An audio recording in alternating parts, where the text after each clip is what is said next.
रावण से बदला क्यों लेना चाहती थी शूर्पणखा। शूर्पणखा की कहानी राम लक्ष्मण सीता और रावण के बारे में तो हर कोई जानता है, लेकिन एक रामायण का एक और अहम किरदार है जिसका नाम शूर्पणखा है। कहा जाता है कि अगर शूर्पणखा ना होती तो रामायण भी नहीं होती, क्योंकि रामायण का पूरा युद्ध लक्ष्मण द्वारा शूर्पणखा की नाक काटे जाने के बाद ही शुरू हुआ। शूर्पणखा के बारे में बहुत कम जानकारी मिलती है। आइए जानते हैं शूर्पणखा से जुड़ी हुई अनसुनी कहानी के बारे में। प्रिय श्रोताओं, वीडियो को अंत तक देखें और ज़्यादा से ज़्यादा अपने दोस्तों को शेयर करें तथा हमारे चैनल गणपति जी स्टोरीज को अभी तक सब्सक्राइब नहीं किया है तो अभी तुरंत कर लें। कमेंट बॉक्स में जय श्री राम लिखना कतई ना भूलें। शूर्पणखा की शारीरिक बनावट। शूर्पणखा की शारीरिक बनावट राक्षस परिवार के होने की वजह से शूर्पणखा को अपना भेष बदल लेने की शक्ति प्राप्त थी।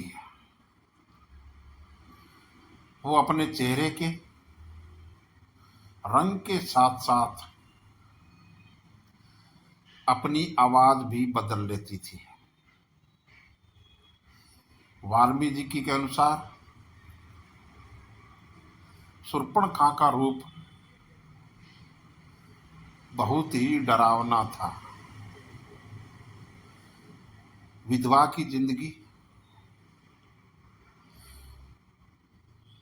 की जिंदगी शूर्पणखा ने अपने पसंद के व्यक्ति से विवाह किया था। शूर्पणखा के पति का नाम विद्युत जीवा था और वो राजा कालके का सेनापति था। कालके के साथ हुए युद्ध में रावण ने विद्युत जीवा को मार डाला। उसका भाई ही उसके दुर्भाग्य का कारण बना। पति की मौत के बाद शूर्पणखा ने अपनी पूरी जिंदगी लंका और दक्षिण भारत के जंगलों में बिताई। वो कुछ दिनों के लिए अपने रिश्तेदार खर और दूषण के साथ भी रही। राम और रावण के बीच शत्रुता कराना। राम और रावण के बीच शत्रुता कराना। कहा जाता है कि शूर्पणखा राम के रूप पर मोहित हो गई थी, लेकिन एक पत्नी अवस्था होने के वजह से राम ने उसे लक्ष्मण के पास भेज दिया। लक्ष्मण भी एक पत्नी व्रता थे, इसलिए उन्होंने भी शूर्पणखा को अपनाने से इनकार कर दिया। गुस्से में आकर शूर्पणखा ने माता सीता पर हमला करने की कोशिश की, जिसके बाद लक्ष्मण ने उसकी नाक और कान काट दिए।